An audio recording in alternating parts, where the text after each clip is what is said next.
Welcome back to Part-Time Bodybuilder. This is your host, Holly Jeans. This is the first episode of 2021, and I am starting it off with a bang with a very exciting guest. So I'm joined this morning by Phoebe Hagan, who is currently out in Dubai at the moment.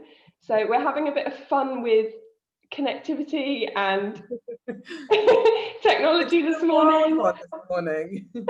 And it doesn't help that it is now 5 to 7 in the UK. I'm like, it's like 5 to 11 in Dubai. And I was like, I'm really sorry, but you're going to have to do it slightly earlier. But we're here. That's the main thing. So we are managing. We are here. I'm now a little bit more alive and awake. So we are all good. I'm hoping that Phoebe doesn't need too much of an introduction from me. I'm hoping everyone who's listening knows her, but she is an IFBB pro bikini athlete, online coach, posing coach. She's got her own clothing line and ethos of know your own ability. And yeah, so thanks for coming on, Phoebe. I'm really glad that you agreed to come on and chat with me this morning. Thank you so much. It was weird when you said 2021 because I feel like the year has just merged. I just feel like it's like the same, and it feels really, really weird that you said that. This is for the first podcast that I've done for a while for me. So yeah, I'm really, really excited to be on. I had to really think about that. I'm one of them people that writes 2020 on for ages. Same. I'm literally the same. I'll be like, yep, it's the January 2021. We've gone back in time, people. So I was like, nope, 2021, not 2020 anymore. Like crossing things out, like, no, yeah. that was I'll last have year. scribbles all the time, like in like notebooks, everything for ages. And I still say last year as if it's 2019, which is really weird. I'm like, last year. And I'm like, no, 2019, even though it doesn't feel that far away. But yeah. I swear that's part of adulting though, because when people ask me my age now, I'm like, let me think about that for a second. Yeah, I totally get that. And it's like, 28, when did that happen? You're like, I have to think about my age for a second. Can't remember. Yeah, people look at you like you're a complete weirdo, but... And it's like when you might say like the wrong, like when someone asks you a question like, when's your birthday or what's your age, like you said, sometimes you answer wrong and you're like, oh, no, I'm not that, I'm this. And they're like, you don't know your age. And I'm like, I'm just trying to remember, okay? I haven't been asked for a while. Yeah, leave me alone. Or I'm trying to forget, one of the two. One of the other, pretty much. So obviously we all were hoping that 2021 was going to start a little bit differently to 2020. Yes. However, here we are in another lockdown in the UK. I know. Do you know what? And I even asked a question on my Instagram yesterday saying like, because obviously I'm out here in Dubai and I've been here since the beginning of December. And I said on my stories, like, I haven't really posted much of my training or anything like that. I literally, in November time, I came out of my show and the next day we went into lockdown. So for me, I did have access to a gym, but obviously I wasn't going to post it because I didn't want to, promote that I was in a gym when I wasn't supposed to be. So I haven't really posted much of my training, especially in like December and stuff either, because it's been very up and down. So I even posted today, like, do you want to see my training? Because like, I feel bad because not everyone has access to a gym. And I know it's hard for a lot of people right now that don't have a gym or gym equipment or anything like that, because the gym is somewhere that everyone, it's like their time. And I know when it was back in November, it was hard for me to kind of, not go to the gym when I wanted to and just have that outlet of kind of like me time. So I'm like, do you want me to post on my Instagram of like me training and stuff? And they're like, no, we want to see that. We want to see people just living a normal life instead of just being in this lockdown. And I was like, okay, cool, that's fine. And I think it's kind of keeping some normality and having stuff to entertain you as well, because it is just so strange.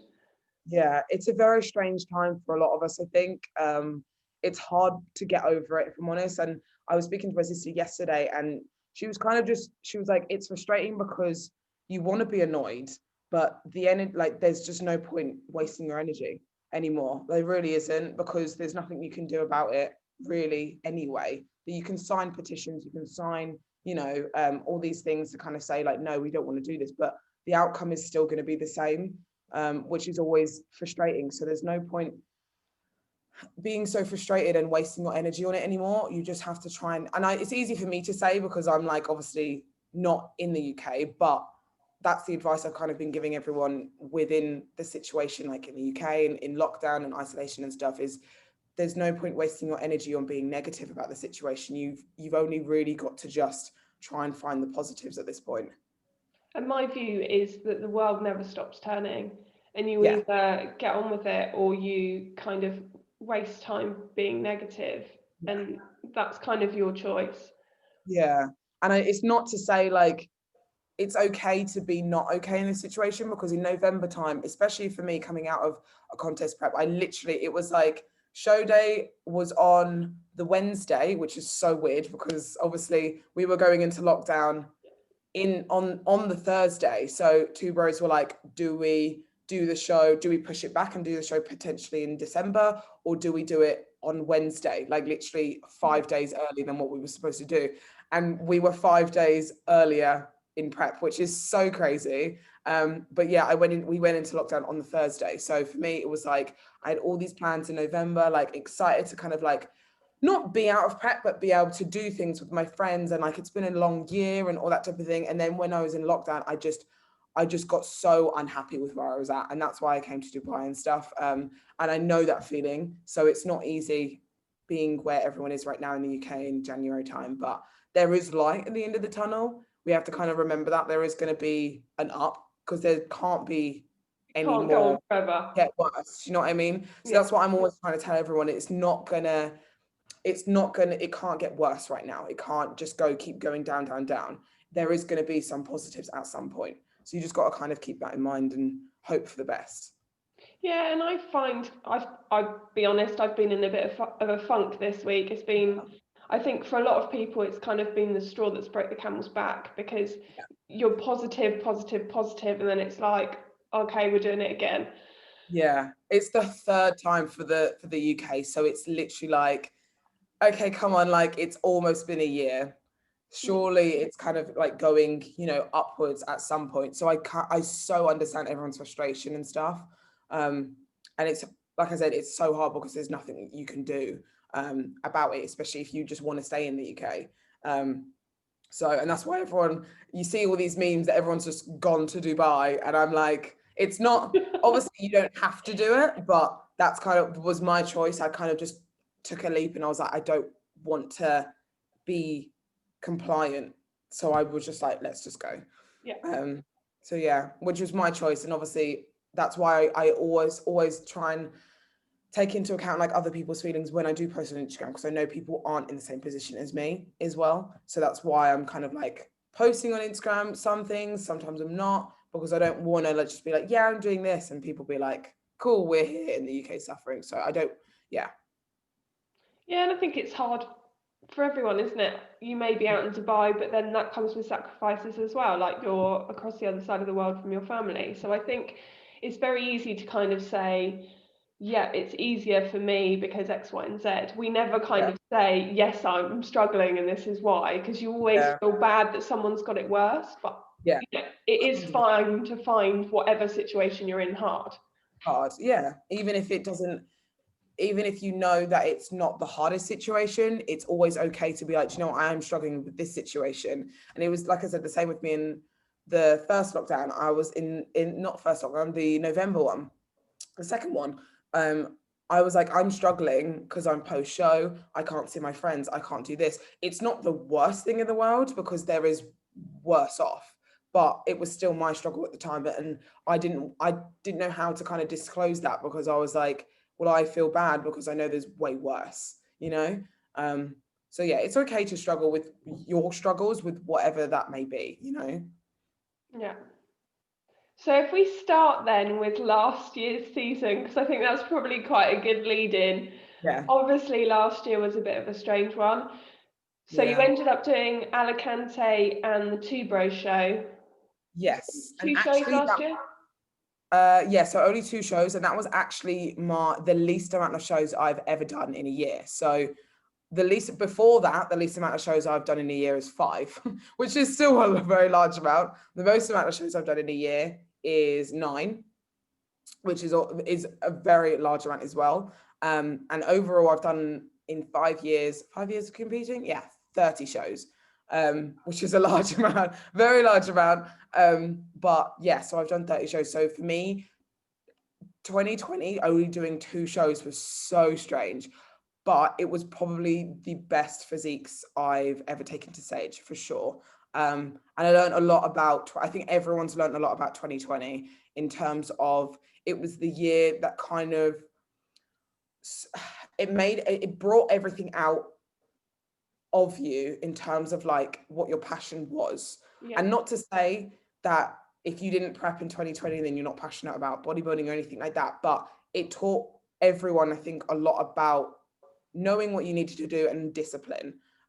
Because what I loved about the first lockdown, and I know obviously the first lockdown was probably the hardest on a lot of people. I thought that the first lockdown, I think a lot more people struggled that time, which was weird for me because I didn't struggle at all with the first one. I struggled with the second one, but not the first one. What I found really, really nice about the first lockdown was that people were trying to help each other. So we were all doing home workouts, doing live workouts, giving our like kind of 2 cents and advice on how we can stay fit and healthy, how we can adapt and adjust. And that's mainly the biggest thing that I've learned in 2020 is like adapting, adjusting, how you respond and how you react to the news that you might not expect. So obviously the news, we did not expect any of this at all. And everything was so uncertain, but everyone kept on still powering through and responding in a way and adapting in a way that best suited them. And for me, that really shone brightly through a lot of people, which was really, really nice to see. And taking that it helped me grow because for me, I love competing. And like I said, I do a minimum of 5 shows a year, which is a large amount. So for me doing 2, it was difficult because I knew there were shows that I could do. So America, obviously there was loads of shows, but I couldn't get there. So for me, that was a struggle, but I took my best physiques to show in 2020, and it was the least amount of shows I did. So for me, it really does scream, a lot of lessons learned there for me. I don't want to just, compete and just take an average physique up there. I want to make sure that every time I step on stage, it is my absolute best. So yeah, I started prepping the beginning of February and obviously ended up doing shows in October and November. So for me, it was a long year. Obviously within that time, it wasn't just dieting. There was a lot of times where we had a break and we had increased food, we had refeeds and all that type of thing. But it was a long year. It was a very, very long year. Was it one of your longest preps, even though you did the least shows? Yeah, which is so weird because obviously I was on it and focused from February all the way through until I think it was, I can't remember when show day actually was because the dates were like, my original show day, wasn't it? No, it was the 7th of November. Okay. And then it was pushed 5 days before. So it was like the 2nd of November, I think I competed until. So obviously the beginning of February until the 2nd of November, it's a very, very large stretch, only doing 2 shows. But in that time, it was nice because it kind of shone. I think it kind of like showed me what was important within that time as well. So I like to do a lot of shows. I like to compete. I like to be here, there, and everywhere. I go to posing seminars and teach girls like every weekend. I'm always traveling. And for me, it actually made me stay grounded and made me stop traveling. And it made me take a rest, and the rest that I didn't actually think I needed at the time. So for me, it was really important, and I'm not glad that it happened at all, because I know a lot of kind of issues and horrible things have happened throughout lockdown. But for me personally, it made me take a step back and just relax and rest, especially from the stage. So I think I did that for a lot of people. So for me, it was kind of a good thing in that aspect, not in general. Yeah, I had a similar thing. So I tend to run at 100 miles an hour, Yeah. and it forced me to It's just stop. bodybuilder's way, I feel. Yeah, It's just bodybuilder's way. We like to do 100 things at 100 miles an hour. but it made me kind of reassess everything in terms of work, who I spend my time with, everything. And you kind of Yeah, go, wait, 100%. okay, these are the bits that make me happy. I'll Yeah. do more of them and less of this. Yeah, 100%. I totally agree. Like for me, it made me, and this is it obviously it makes you realize what's important. So for me, I was looking at who I wanted to spend more time with, what I needed to do to make my business better, all of those types of things I kind of looked into, and I let competing take a backseat for once. Because it's always like I did a post yesterday, and I always like to structure my year on what shows I'm doing. Yeah. And this year 2021 and 2020, I guess to some certain extent, I did actually do that, and it's been one of my most successful years.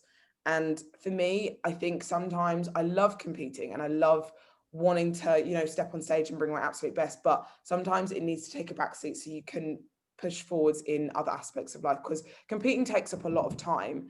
And it's almost like if you have so many things going on at once, one thing is going to slip at some point. Yeah. In terms of running your own business and wanting it to be so successful, and also doing competing and want to be successful like that, you can do both at once, don't get me wrong, but one thing at a certain point is going to, outweigh the other. Yeah, I took a year off. Well, actually ended up taking 2 years off, but I took 2019 off to build my career and buy a house. And I was like, right, that is the focus. I'm not going to compete this year. That's Which, good. I think that's good. It's really good to and it's hard to say that as well. But I've never done that before. I've done 5 years of competing straight every single year. I've never had a year off or time off stage that long. And that's what lockdown did. It made me take time off stage, which really did help, if I'm honest. yeah. And so results wise, obviously we had Alicante and Yes. the UK show. You've you've made people quite aware that the Olympia is the ultimate goal. And I know you've been so, so close. No, for me, it's a journey. Do you know? Obviously, ever since I kind of stepped on stage the first ever time, the first show that I did, it wasn't an IFBB based show. It was actually Mass SPC, and when I stepped on stage, I knew that I wanted to do this as a career at some point in my life. And now I'm here. It's weird because being a pro, that is your only, that's the ultimate goal. When even when you're amateur, you look at probably the Olympian, like, I want to step on that stage one day, as a pro and compete. And as a pro, that's the ultimate goal. And for me, I've been chasing that goal as a pro for 3 years, 3 seasons, and it's been tough. Like the first year, 2018, I turned pro and we went straight into a pro show. The day I turned pro, we went into pro show the same day as well, just to see where we were at and see what the caliber of the level of the girls were. And I got second, which was amazing. And from there, I just kept on going and going and wanting that invite.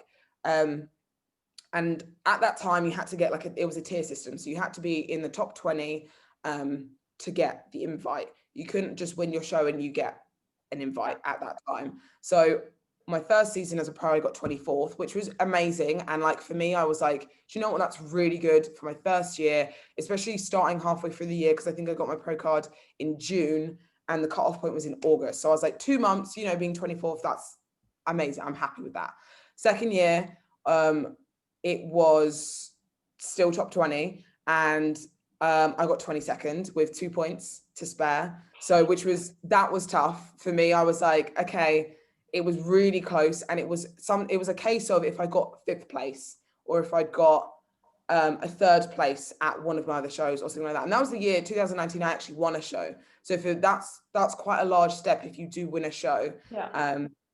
You usually, before the tier system got the point system got announced, it was like you win a show and you're in. So for me, I was like, that kind of sucks, but it's a journey, so I know 2020 going to be the year, and then COVID, she likes to surprise us and all that type of thing. So a lot of obviously shows were pushed back, cancellations, all that type of thing. I was lucky enough to still be able to compete before the cut-off point, you know. I was very, very happy that I even got to step on a stage that was international as well. So I did Spain, and this is a funny story. So I actually was the reason as to why the European show was a top 3. So I suggested, so it was a top 3 invite. So usually what they did last year in 2019, after the cutoff point, they said, do you know what, the point system is quite hard. So we're going to go back to our old ways. And if you win your pro show, you get an automatic invite to the Olympia stage, because that's what it used to be. And obviously when COVID happened, there was no European shows, and there was only one before 2020 Olympia. And I suggested to Jim Mannion, why don't you do top 3? Instead, because otherwise Europeans don't get a chance we can't fly to America, we can't go anywhere. And then that means there's only really a few Europeans that got their invite in 2019, but no one has had a chance to try for 2020, and they accepted it. And then obviously top three, you know, got brought on. So I did the Spain Alicante show, which was, if you get top 3, you get an invite to the Olympia, and I got 4th. So that was hard, really, really hard for me, because again, it was like, that was my only chance to get to the Olympia for 2020. So that was really tough, because I was like, that was my only shot. You had one shot and that was it. So I struggled with that one, but there was obviously the Two Bros Pro show that happened in November. So that was like, I think around like 4 weeks later. So I was like, right, it's UK, it's on UK, so I want to win this. Like, I want to win this show. I brought everything to that, and we pushed a lot harder than we wanted to. We kind of, you know, lowered calories, increased cardio a large amount, so we could, you know, bring the absolute best.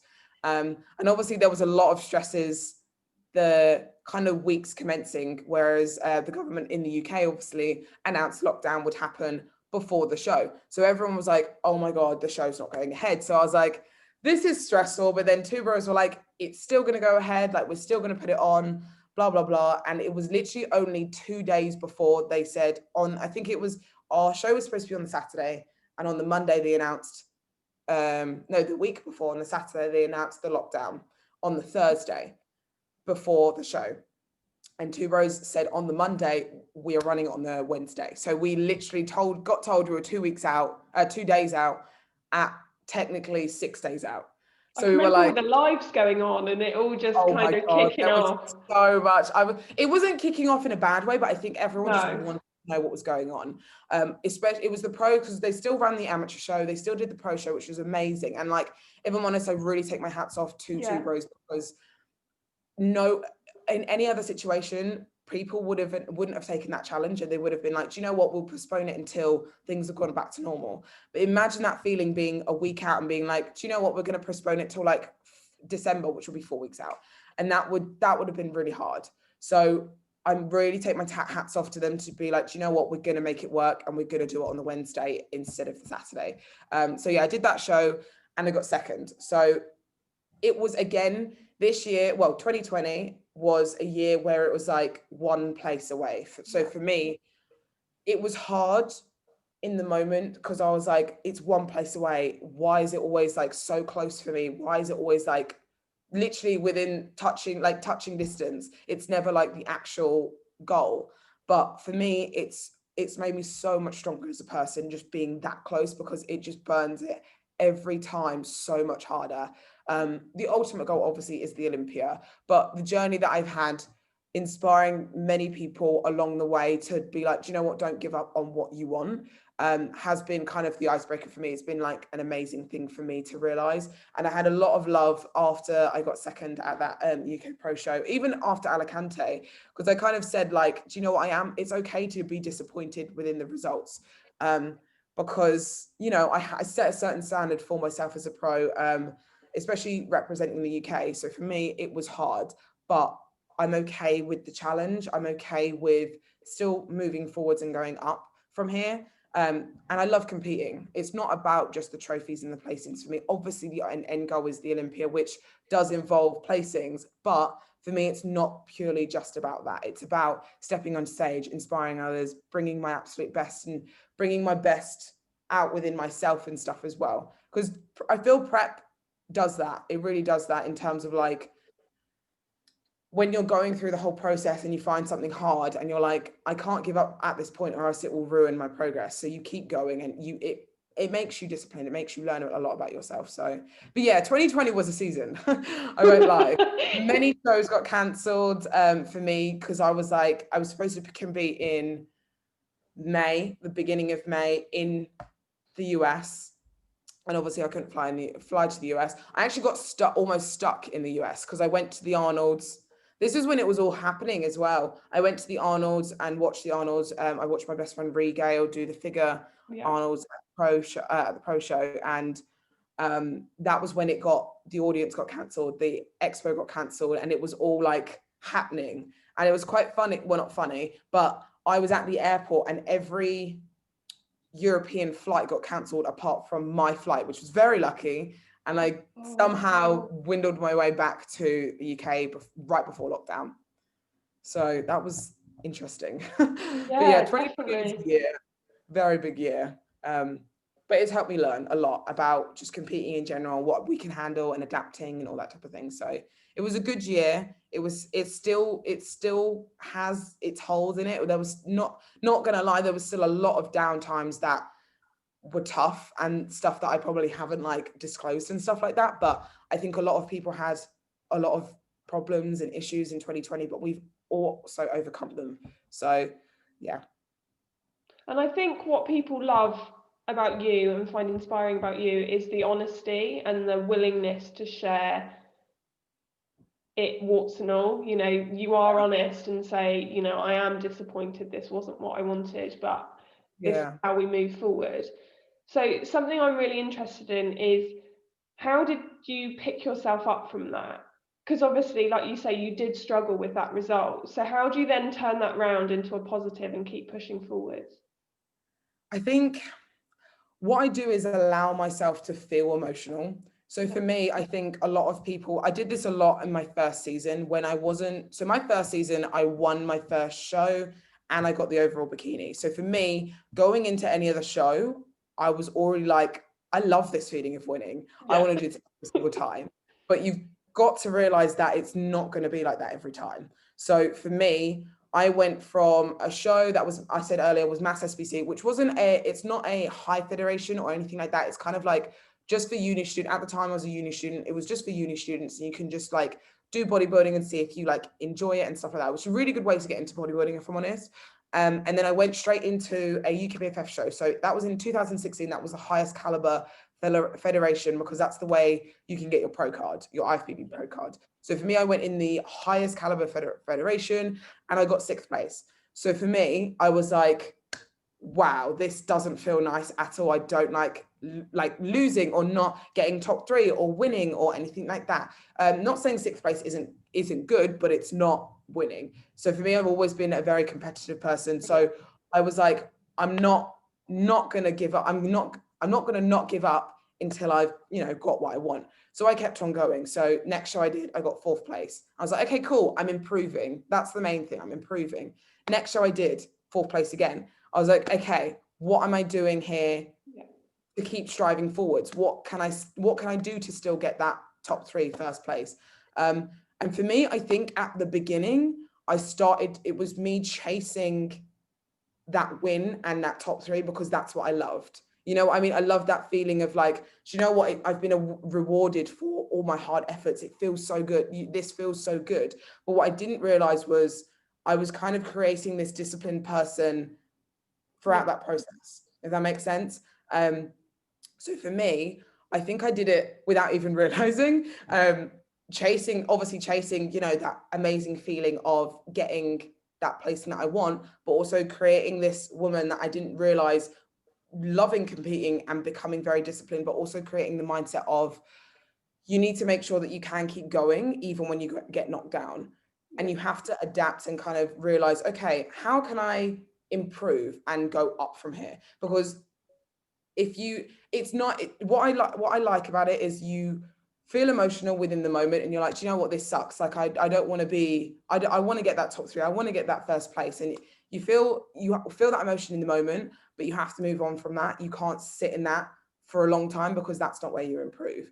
So for me, I didn't want to wallow in that for too long, because I wanted to improve. I wanted to keep going up and moving forwards and making those improvements. So for me, I felt that, I felt emotion. And I think through the seasons, I kind of made sure that I did do that, because I think it's hard when you're a bit emotionless and you don't have anything. So like, if you, for example, don't get the placing you want, and you're like, do you know what, it doesn't matter, let's just keep going. It's okay to feel that disappointment and that, oh, I really wanted that placing, because that's what I'm striving for, but I'm going to do this to move forwards. Do you know what I mean? It's okay to, because I think what it is people don't like to feel weak. People don't like to feel, I'm disappointed, because someone probably would have wanted that 6th place in, that was lower than me. So it's a hard one. I think for me, the journey I've been through is the reason as to why I am the person I am today, without even realizing it, if I'm honest. But that's kind of how I've gotten over, or kind of become the person I am, in terms of like, do you know what, I am just going to pick myself up and move on. Because in life, sitting there and just kind of wallowing and just staying the same, and being like almost compliant with what you're doing, or like complaining about the result that you got in a negative way, isn't going to help you improve, because it is what it is. It's done now. You can't change what's already been done. So you can only be like, what can I do to get better, and only go up from here. So for me, feel emotion, but don't stay there for long. So feel emotion, feel upset if you're not happy with that placing that you got. It's okay to feel that, but don't sit there for too long, because you'll stay there for too long. And you only want to kind of go up from there. So that's kind of how I've kind of gotten over, or how I've improved each year on year and stuff like that. I've got this rule, and I've done it with lockdowns and things like that, because it happens in all areas of your life. I give myself 24 hours, and I'm like, this is my pity party. That's a good rule. You can do whatever you want in that 24 hours. If you want to sit and cry in your pajamas and eat pizza, that's fine. Yeah. But after that, you can still feel negative, but you need to put a plan in place to pull yourself out of this. I actually really like that rule. That's a good rule. I think it is good to feel that emotion, because if you just bottle it up, it'll at some point overflow. If you do kind of keep filling it, and then the outcome will be worse. So I think it's okay to feel those, and kind of also say to yourself, like, I am disappointed with this, because sometimes you almost like convince yourself that you're not, when you know you are. So I always find communication is the best way to kind of like understand how you're feeling, or how others are feeling. So you have to communicate with yourself and be like, do you know what, I'm gonna feel emotional, I'm gonna cry about this, because there was a lot of tears after Alicante and Two Bros Show, because for me, I was upset about it. I wanted to get that Olympia invite, and it was one space away, and it was hard. But at the same time, I'm not going to cry every day, because that's not going to get me anywhere. So yeah, I think that's a good rule. I like that 24 hours rule. I'm gonna use that. And like I say, it's not saying that after that 24 hours you don't still feel, because no, it was still. It's not like you forget, because I don't want anyone to forget and be like, and disregard it, because I'm not going to disregard like my the Alicante show or the Two Bro show, because they were great showings. They were, like I said, one of my best shapes I brought to 2020 or to stage ever, and I don't want to disregard them, because I learned a lot during those shows. But you have to kind of look at the positives more than the negatives after that 24 hours, which I think is a good rule. And kind of almost taking a day as it comes as well. Okay, this is my action plan today, and this is what's going to propel me forwards. And it's almost like, okay, well, each of those days where you're on it and you take a step forward then adds up. You don't necessarily need to look at the bigger picture that's right down the road. Yeah, 100%. And so that kind of pick yourself, dust yourself off mindset, do you think that that's something that you've kind of learn, or do you think it's something that you've always kind of had? Do you think it's something that people can learn? It's definitely something you can learn, but I generally think it's the experiences you go through, I think, that build that within you as well. So I went through a lot before bodybuilding anyway.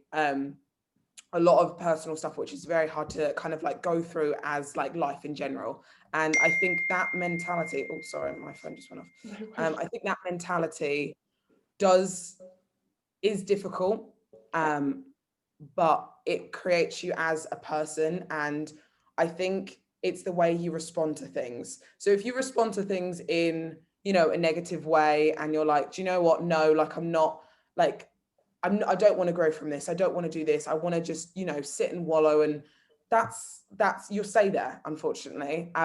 So I think you can help yourself, you know, and teach yourself like to get better, because you think you have to kind of like think about it probably a little bit more. So like when you're feeling in that, like, you know, get up and go like mentality isn't there, you kind of have to be like, well, what do I have to do to make that happen? You know, it's very easy to do, but it's a very long process, because for me, it didn't happen overnight. It was this whole journey of 5 years bodybuilding, and even now I'm still figuring it out, has helped me get that get up and go mentality. Because it's hard to do. It's hard to just be like, you know what, I'm disappointed with this and I want to feel upset, but I have to kind of, you know, leave that here and move forwards, you know. It's hard to do that sometimes. So yeah, I think you can definitely learn it. It's just a case of time and consistency, and just making sure that you have also the support bubble around you, because sometimes it's not just bodybuilding, it is other things in life that you have to just say, you know, get up and go. And it's hard to do that.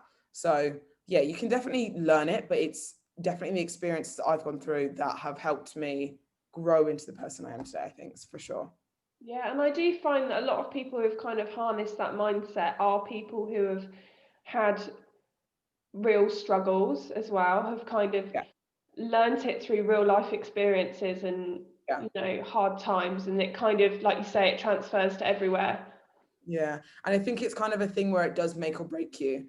I think if you want to let it make you, you will make it make you. But if you make it break you, it will end in the result that you don't want to have, you know? So I think it's a hard process, don't get me wrong, it's not easy, but the process of going through, you'll learn a lot about yourself for sure. So trying, if you can, obviously having this get up and go mentality, it doesn't need to be every day, you know, like it doesn't have to be like that all the time, because it is hard to do that, because it's a lot to think about. But if you're consistent enough within the week, or even in the days, like you could do it once a week and just make sure that you are, you know, having that type of mentality, then it will seep into your everyday life for sure.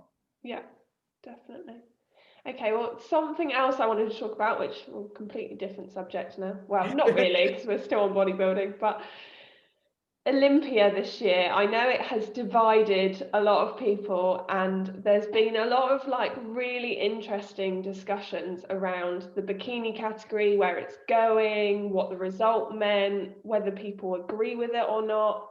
So I'm Yeah. really kind of interested to hear what you made of the result, whether you Yeah. think that that changes what the bikini category is looking for, or the direction. Yeah. So for me, obviously 29, was it 2020 or 20? I think 2019 or 2020. I think 2020 was the year that they introduced Wellness Pro. Yeah. I think 2020, or is it? I think it was late 2019 that they might have introduced Wellness Pro. But they introduced that category because I feel, this is my opinion, I guess. I think they introduced that category to try and take a little bit more of the freakiness, I guess I want to call it, out of bikini and put it into wellness. So obviously the wellness category is you are lower body dominant, you're still upper body, you have a little bit more of a developed upper body than bikini, but it's not figure, it's just a little bit more, I'd say, shoulder cap, a little bit more more prominent like condition within your upper body, but mainly it is quads, hamstrings, glutes, bigger lower body. Yeah. So I think they introduced that more, because wellness has been around for, I want to say like 2016, 17. I think it's 17. It got introduced within the IFBB Elite, which is a different federation. But it was introduced then, and I think they've kind of been wanting to introduce it, but they haven't known how much interest they would get. So they introduced it, and I think it has massively blown up and everyone is absolutely loving it. So now that freakiness is within wellness, because if anyone has seen like the wellness athletes, especially the pro wellness athletes, they are absolutely incredible. Their shapes, the condition, the muscle mass is insane. And I think they put that there because they wanted bikini to still be obtainable. Because in my opinion, I think bikini was getting a little bit too, I keep using the word freaky, but it was like a little bit too unobtainable, if that makes sense. It started to become a little bit unrealistic for amateurs and pros to try and get that shape and physique, if that makes sense. So I think the condition and the muscle mass got slightly, not out of control, but it was getting to the point where it was like, okay, the condition's getting harder, the muscle's getting bigger, it's becoming more, like I said, a little bit more freakier. So I think they added in wellness to try and be like, do you know what? We want bikini to be still obtainable for everyone. You know what I mean? So I think that works very well. So my main thing obviously was the Olympia, that the 2019 Miss Olympia, Issa, she got from first place to sixth place, which for me, I actually didn't see that coming. I kind of did, but kind of didn't. I personally didn't think she would win it again in 2020, but I didn't think she'd get that low, not low, but lower of a placing.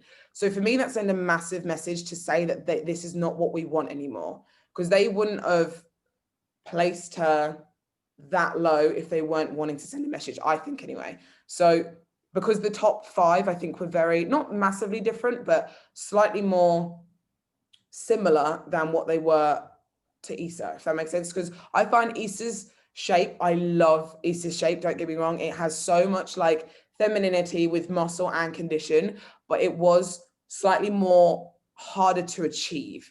So I think that's what the Olympia sets the standard as well. So if it's very difficult if it was Issa, as you know what, we want to get every bikini girl really conditioned, having a lot of muscle mass and tiny waist, big V taper. And I think for a lot of people, that's what they did in 2020. And I don't know if they liked it, because I think people took it to maybe a little bit of an extreme. So that's kind of my opinion on it. I loved the top three. I like the way the categories going, because for me, I think that is bikini more so. I think bikini started to have a little bit more, too much muscle mass, too much condition. It was getting a little bit out of control, versus now it sent a message to be like, we do want this, we'd want condition, we want muscle mass, but we want it within balance. So we don't want too much condition, we don't want too much muscle mass, which does make the category harder, because bikini is hard enough, it's hard. Unicorn. It's such a fine line. Even like I was speaking to people yesterday, and they even said they were bodybuilders, and even the guys were saying bikini is the hardest category because you just don't know what they want sometimes, what it is they're looking for. So it is probably one of the harder categories because it is all about balance, and there is such a fine line between the two. So I think Olympia definitely was a massive surprise. Also, Angelica was knocked out of the top three, which for me was quite a surprise because she brought an absolutely fantastic shape as well. But again, she was slightly too lower body dominant. And so was Issa. So I think that's the message they're kind of sending, to be like, look, we want more balance now. We don't want, big glutes, legs, and a small upper body, because that's what wellness is for. So if you are kind of slightly going into that wellness category, you have to either, choose and try and sculpt yourself for each category. So yeah, that's kind of what I think about the Olympia and what it sends the message. And I think it's a good message because it's not like it will be more achievable for people, but it would be, I don't want to say, because I'm trying to think of the right words, because I don't want to say it's as in it's easier to achieve, because it's not easier to achieve, because the shapes that the top three brought were absolutely incredible. But I think it gives a lot more hope to people, if that makes sense. So yeah, that's what kind of I think what happened with the Olympia and stuff. It was a great Olympia, regardless of obviously everything that happened in 2020. I was watching it, I was sat there like sweating, like watching it like with so much excitement, it was really, really good. And I think it's what everyone needed. Like, I'm so glad that they managed to finish the year on that, and that we've got like you say, a clear vision for 2021 in terms of what is the look.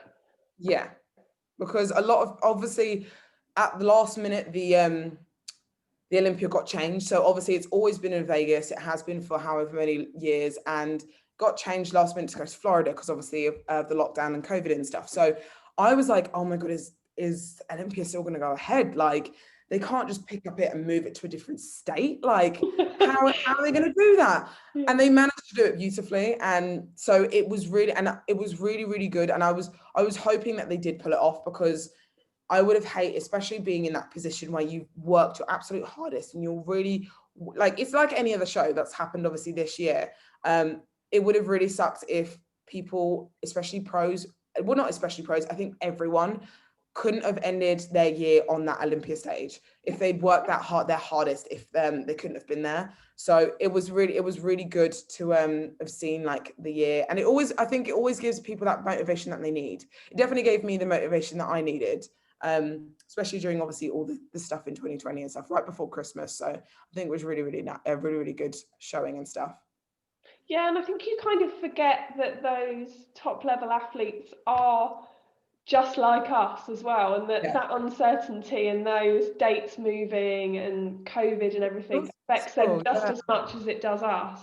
Yeah, it's still stressful. Like, it's not easy because you still have to do exactly the same protocols. You still have to try and, control your stress, control your sleep, control like all your food, control like possibly traveling like longer than you would have thought, like all that type of thing. You still have to control all of that, and that's hard as pro level athletes and amateur athletes. So I think it's good that we kind of make sure that obviously there is some sort of divide between amateur and pros, because there's a different level, but like you said, everyone has to realize that pro athletes are the exact same as amateurs, because we're all human. We all go through the same kind of like struggles and stuff like that. And I actually find that quite inspiring, in the fact that they are still human. We're all still given the same opportunities, and so I, as a normal person, could reach that level. Yeah, 100%. It kind of gives people hope, doesn't it?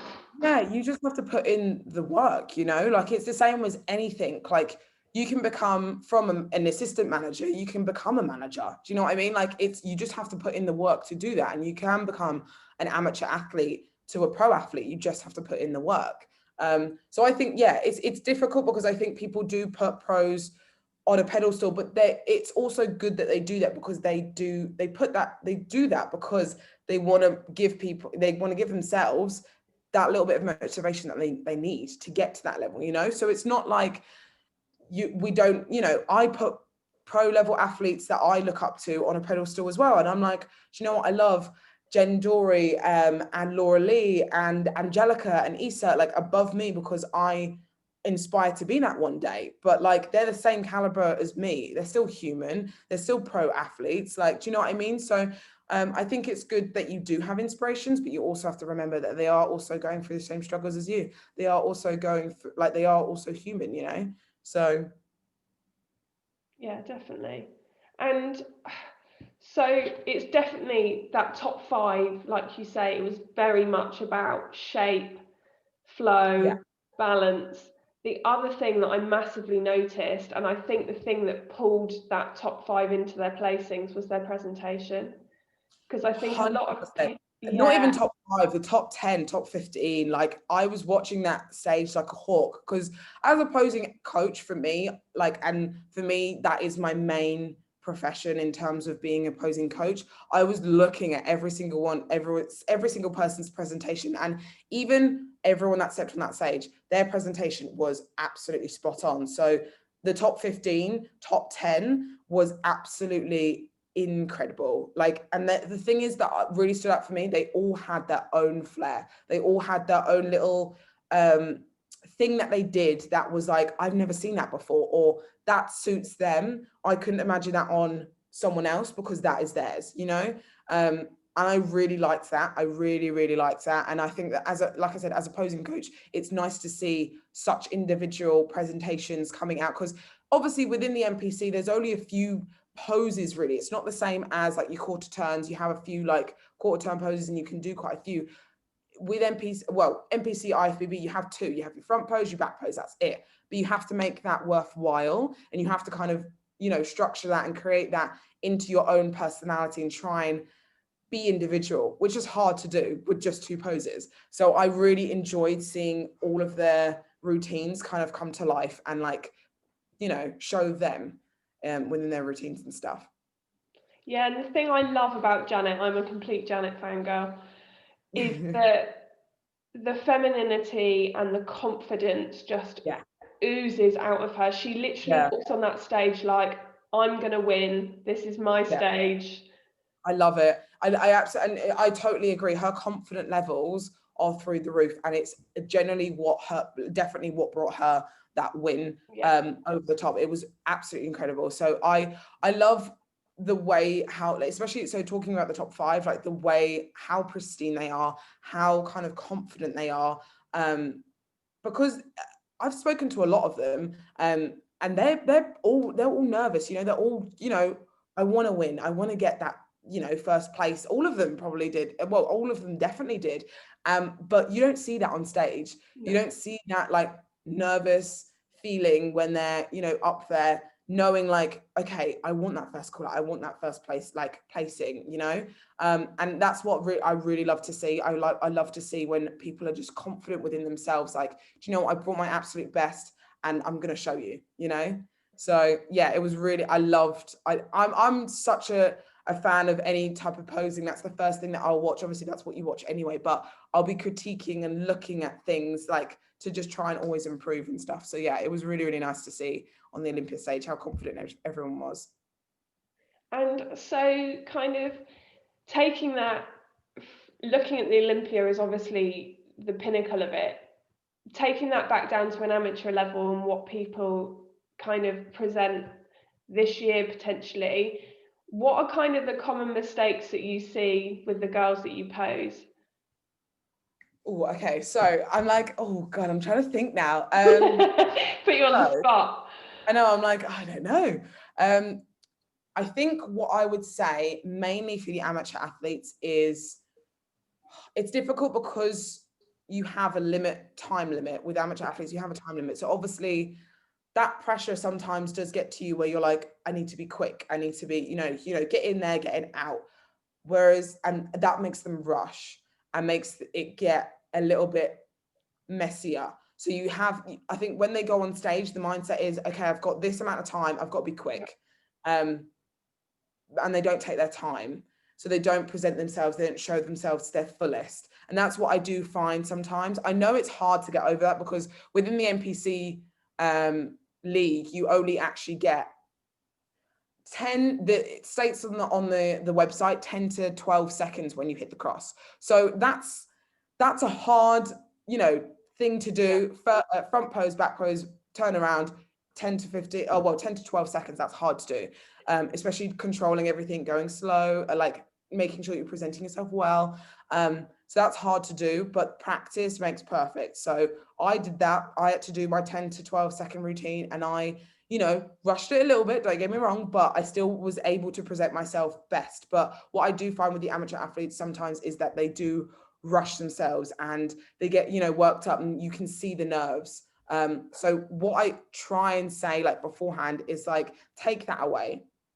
Try and take all those nerves away and try and take the fact that you've got a time scale away, and make sure that your presentation is kind of okay, I'm not nervous. I'm here. I'm going to present myself as what I want to be, a pro athlete. So try and, if you can, get behind that mindset, and I think it will help you present yourself a lot better.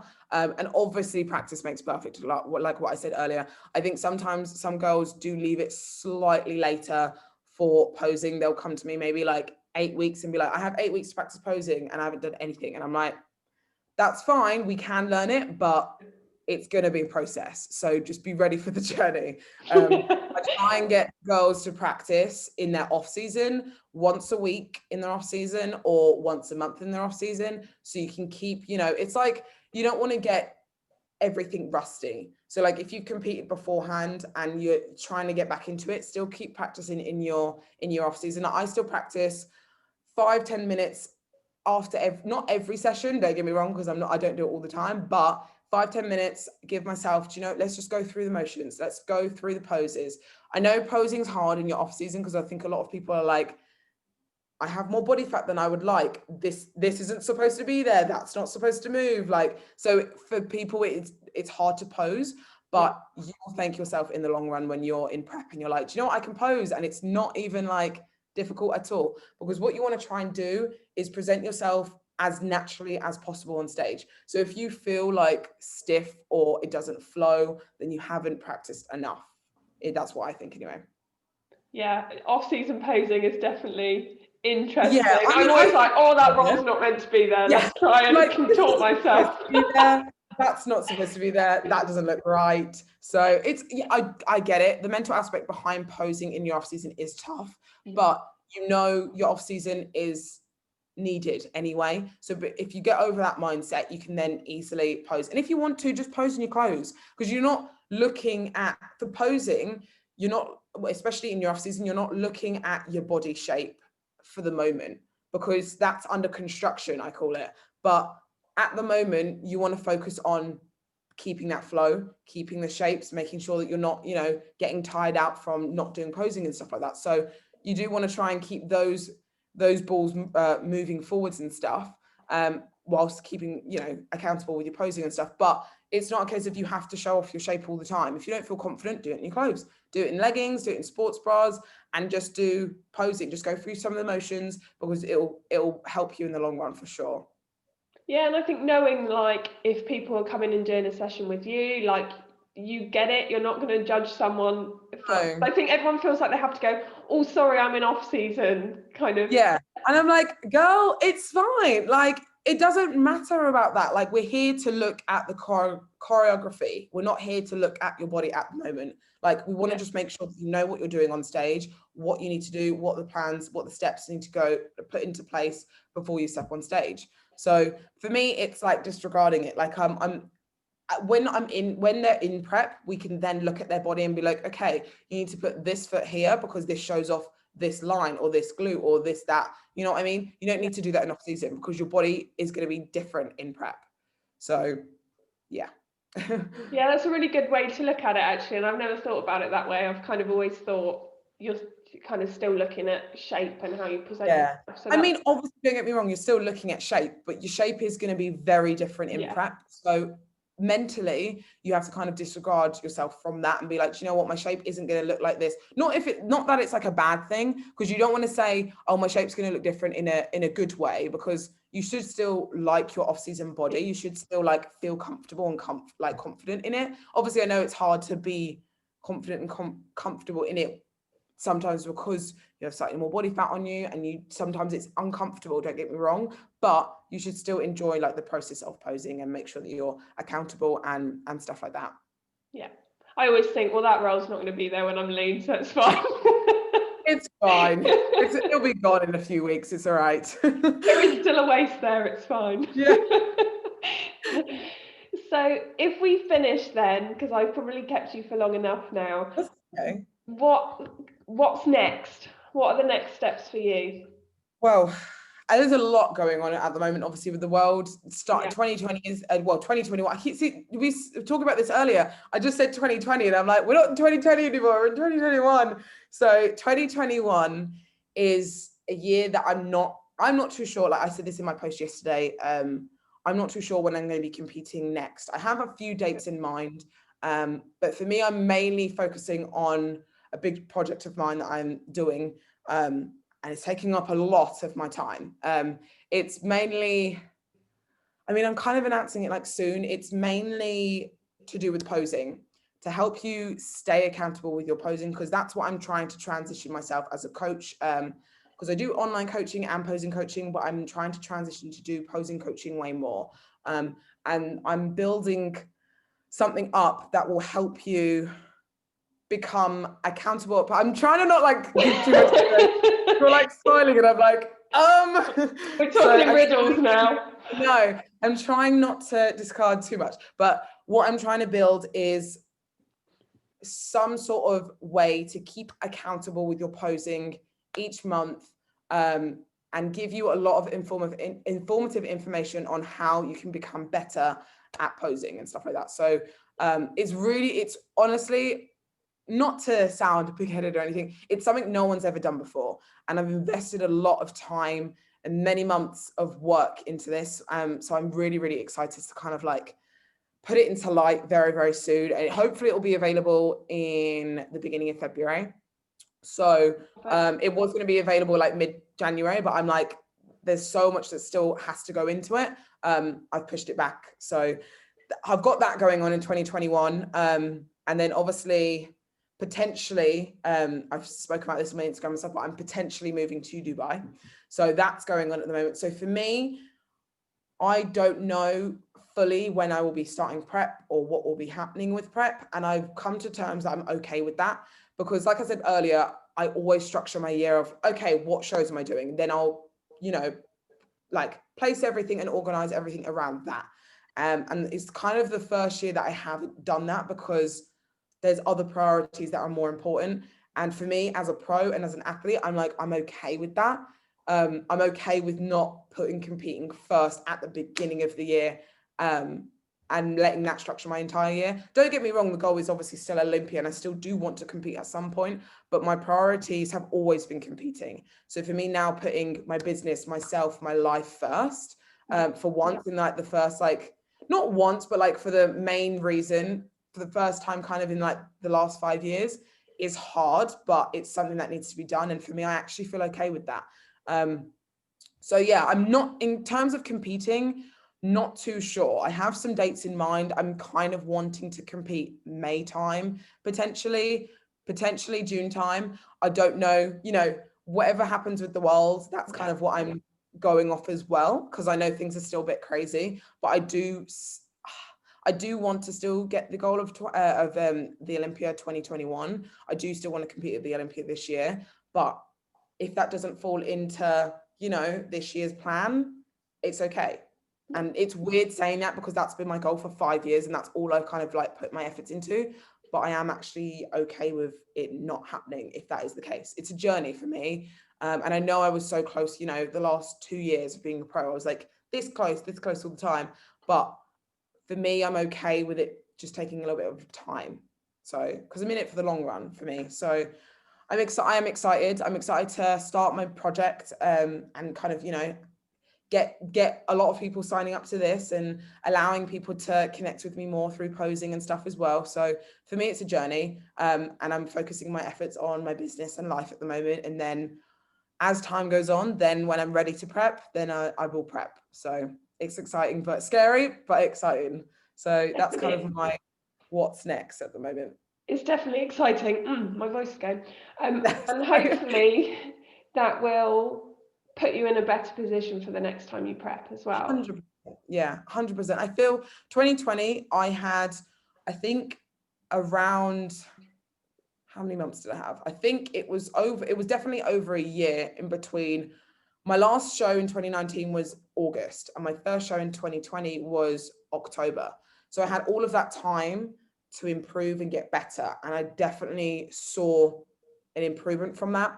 So I think having a larger amount of time off stage for me has worked, because I've always been one that I definitely agree with having an off season, taking as much time as you need. But for me, with my feedback that has been kind of like up and down, like when I've been in like the pro circuit, the amateur circuit, I've always been one of the muscular bikini girls. So I've always been told kind of, to get slightly smaller, don't build too much. So my off seasons have never been a very large amount of time. So, but actually that doesn't mean that I can't improve within that time. With having that short amount of time off, I've improved having a short amount of time off, but I've also improved even more with a longer amount of time. So for me, I think not the longer I have off stage, but having a little bit more time will allow me to bring a better physique to stage.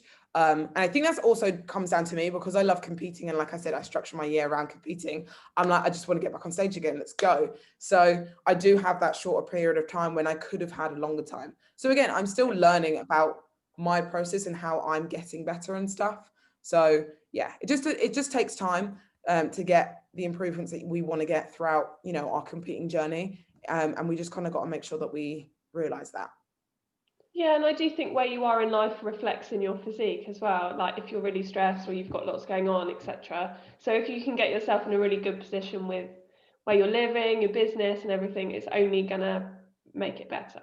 Yeah, for anyone, it's controlling those aspects of life as well, and not being like, oh, I'm going to start a prep during all of this stuff that is going on. It's very responsible, and I respect it a lot when people say, do you know what, I'm going to take more time. I'm gonna not do this because this is going on at the moment, and I want to focus on that, and you know, not try and juggle two things at once. Yeah. So that's kind of what I'm doing at the moment. So fingers crossed it works out, and the journey will be an amazing one regardless. Well, I am super excited to see what you've got planned next. I am looking forward to this announcement. I've got Yeah, a few ideas what it might I be. know. There's so many people that have guessed it. A lot of people have said, you know, it's a posing app.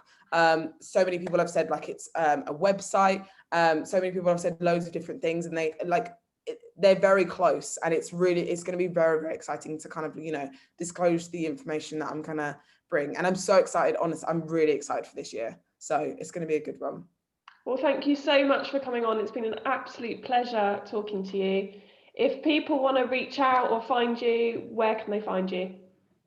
They can find me. My main kind of source is probably Instagram. So my Instagram name is just Phoebe Hagan _, and all of my information is there, like my email, my YouTube, because I do YouTube, all that type of things, all there. And obviously, hopefully, when they come find me, all of this stuff with the posing stuff will be available. And you can also find like a lot of stuff for posing on my current website, which is also disclosed on my Instagram as well. So if you're wanting any posing or anything like that as well for one-to-ones or block sessions, you can book through there, and we can just go from there.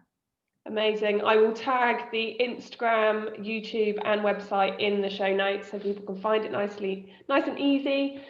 But it has been a pleasure. Thanks everyone for tuning in, and I will catch you again in the next episode.